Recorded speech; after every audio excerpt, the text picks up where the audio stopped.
અરવલ્લી જિલ્લાના મોડાસા શહેરના આજુબાજુના 100 કિલોમીટરનો એરિયા વિકસિત હોવા છતાં રોડ રસ્તાને કારણે તકલીફ પડતી હોય છે. જોઈએ સિટી ન્યૂઝનો અહેવાલ. અરવલ્લી જિલ્લાનું મુખ્ય મથક મોડાસા શહેરની આજુબાજુના 100 કિલોમીટરના એરિયા અને જોડતો વિકસિત એરિયા છે, જ્યાં અમદાવાદ, હિંમતનગર, ગોધરા, શામળાજી અને રાજસ્થાનની સરહદો મોડાસામાંથી પસાર થઈ રહી છે. ત્યારે મોડાસાને એક આરોગ્ય નગરી અને શિક્ષણ નગરી તરીકે પણ ગણવામાં આવે છે. ત્યારે અરવલ્લી જિલ્લામાં નોકરી ધંધાને અર્થે આવેલા કર્મચારીઓ અથવા નાના લારી ગલ્લાવાળા તથા રિક્ષા ચાલકો, બાઇક સવારો, મોટા સાધનો વાળાને રોડ રસ્તાને કારણે તકલીફ પડતી હોય છે.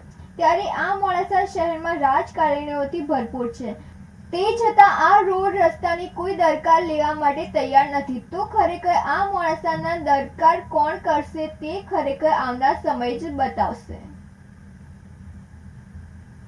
ભરત કડિયા સાથે નંદિની જોશી, સિટી ન્યૂઝ મોડાસા.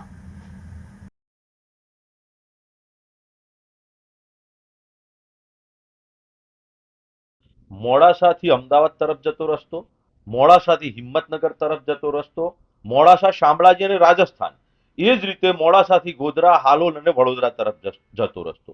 મોડાસા એ વિકસતું શહેર છે, જિલ્લાનું પાટનગર છે. અહીંયા જેટલા ધોરીમાર્ગો છે, નેશનલ, સ્ટેટ અને પંચાયત હસ્તકના રસ્તા તમામ ખાડા, ભૂવા અને બિસ્માર હાલતમાં છે. રોજ અનેક અકસ્માતો, રોજ મોત, અને આ રસ્તા ઉપર માનવ કલાકો બગડી રહ્યા છે, પ્રજાના ટેક્સના પૈસા બગડી રહ્યા છે. અને આપે જો અમદાવાદ જવાનું હોય, વડોદરા જવાનું હોય, એ 3 કલાક વડોદરા પહોંચતા 5 કલાક થાય. અમદાવાદ 2.5 કલાકની જગ્યાએ 4.5 કલાક થાય. એટલે આપના માનવ કલાકો બગડે. રિક્ષાવાળાઓ, ટ્રક ડ્રાઈવરો, સરકારી પરિવહન તમામ ખૂબ જ ગંભીર હાલાકીમાં અહીંયા ખૂબ જ ખતરનાક હાલાકી ભોગવી રહ્યા છે. અહીંયા શિક્ષણની નગરી, આરોગ્યની નગરી હોવાના કારણે અનેક લોકો અહીંયા વસવાટ કરે છે, અપડાઉન કરે છે, અવર જવર કરે છે.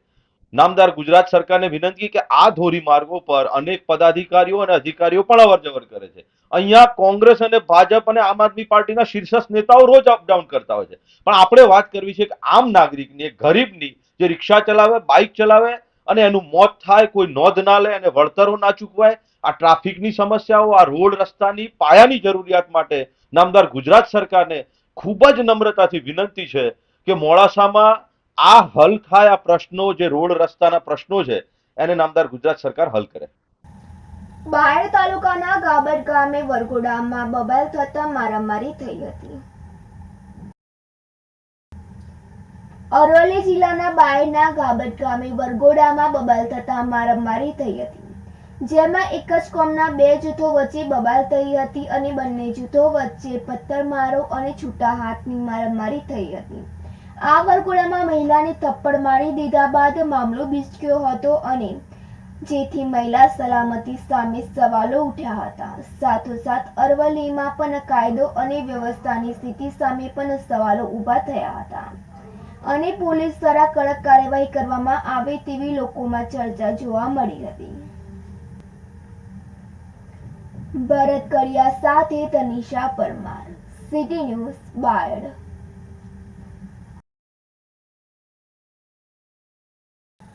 સાબરકાંઠા જિલ્લાના પ્રાંતિજ ખાતે પતંગ ચગાવતી બાળકીને વીજ કરંટ લાગતા બાળકીનું મોત નીપજ્યું હતું. પ્રાંતિજ રાની ભાગોળ કહારવાસ વિસ્તારમાં મકાનના ધાબા ઉપર પતંગ ચગાવતી બાળકીને વીજ કરંટ લાગ્યો હતો, જેમાં મકાન પાછળથી પસાર થઈ રહેલ 11,000 kVની વીજ લાઇનમાં પતંગ ફસાતા પતંગ કાઢવા જતા બાળકીને વીજ કરંટ લાગ્યો હતો.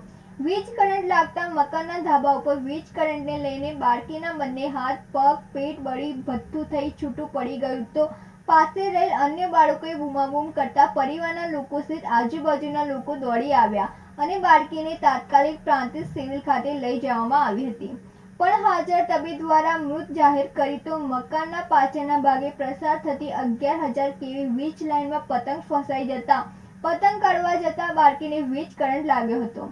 મૃતક બાળકી છાયાબેન રાજુભાઈ મકવાણા પ્રાંતિજ ખાતે આવેલ ગુજરાતી શાળા નંબર 1માં ધોરણ 6માં અભ્યાસ કરતી હતી. તો બાળકીના મોતને લઈને પરિવાર, પડોશીઓ, સગા સંબંધીઓમાં શોકનું મોજું ફરી વળ્યું અને આજુબાજુના રહીશો દ્વારા ભવિષ્યમાં આવી ઘટના ના બને તેને લઈને વીજ કંપનીને મકાનો પાછળ રહેલ 11 કેવીની વીજ લાઇન હટાવવા માંગ કરવામાં આવી હતી. રતિલાલ ટેકવાણી સાથે નંદિની જોશી, સિટી ન્યૂઝ પ્રાંતિજ. તલોદ મોડાસા અને અમદાવાદ હાઈવે પર અકસ્માત સર્જાયો હતો. તલોદ મોડાસા અમદાવાદ હાઈવે પર ડેગમાર તળાવ નજીક બસ અને પિકઅપ ડાલા વચ્ચે અકસ્માત સર્જાયો હોવાના સમાચાર મળ્યા હતા. જ્યારે અમદાવાદથી મોડાસા તરફ બસ જઈ રહી હતી ત્યારે પિકઅપ ડાલો મગફળી ભરીને તલોદ તરફ જઈ રહ્યા હતા. ત્યારે અમદાવાદથી મોડાસા હાઈવે પર આવેલ ડેગમાર તળાવ નજીક અકસ્માત સર્જાયો હતો. પરંતુ ધડાકાભેર અથડાતા ડાલા આગળ ભાગ કચડધાણ થઈ ગયો હતો. આ અકસ્માત કોઈ જાનહાનિ થઈ ન હોવાના સમાચાર મળ્યા હતા. જ્યારે 108 પણ ઘટના સ્થળે દોડી આવી પરંતુ સામાન્ય ઇજાઓ થતા 108 કર્મચારી દ્વારા પ્રાથમિક સારવાર આપવામાં આવી હતી. પોલીસ સ્ટેશન જાણ થતા પોલીસ પણ ઘટના સ્થળે દોડી આવી હતી અને અકસ્માત દરમિયાન થયેલા ટ્રાફિક જામ ખુલ્લું પાડ્યું હતું. અર્જુન પરમાર સાથે નંદિની જોશી, સિટી ન્યૂઝ તલોદ. આદિજાતિ વિસ્તારના સર્વાંગી વિકાસ માટે ન્યૂ ગુજરાત પોર્ટલનું આયોજન વર્ષ 2024-25 સંકલિત આદિજાતિ વિકાસ પ્રોજેક્ટ કચેરી ખેબ્રહ્મા સાબરકાંઠા દ્વારા જિલ્લા આદિજાતિ વિકાસ મંડળની બેઠક યોજાઈ હતી. આદિજાતિ વિસ્તારના સર્વાંગી વિકાસ માટે ન્યૂ ગુજરાત પેટર્ન આયોજન વર્ષ 2024-25 સંકલિત આદિજાતિ વિકાસ પ્રોજેક્ટ કચેરી ખેબ્રહ્મા સાબરકાંઠા દ્વારા જિલ્લા આદિજાતિ વિકાસ મંડળની બેઠક ઉદ્યોગ મંત્રી બલવંતસિંહ રાજપૂતની અધ્યક્ષતામાં યોજાઈ હતી. આ બેઠકમાં આદિજાતિ વિસ્તાર પેટા યોજના હેઠળ ન્યૂ ગુજરાત પેટર્ન આયોજન વર્ષ 2024-25ના અમલ અંગે મંત્રી દ્વારા ચર્ચા કરવામાં આવી હતી. જેમાં સાબરકાંઠા જિલ્લામાં વર્ષ 2024-25માં અંદાજિત ₹2010 લાખની જોગવાઈ સામે અંદાજિત ₹2214 લાખ જેટલા કામોનું આયોજન કરવામાં આવ્યું છે. જે અંતર્ગત જિલ્લામાં અંદાજિત 617 કામો દ્વારા 21,716 જેટલા લાભાર્થીઓને લાભ મળશે.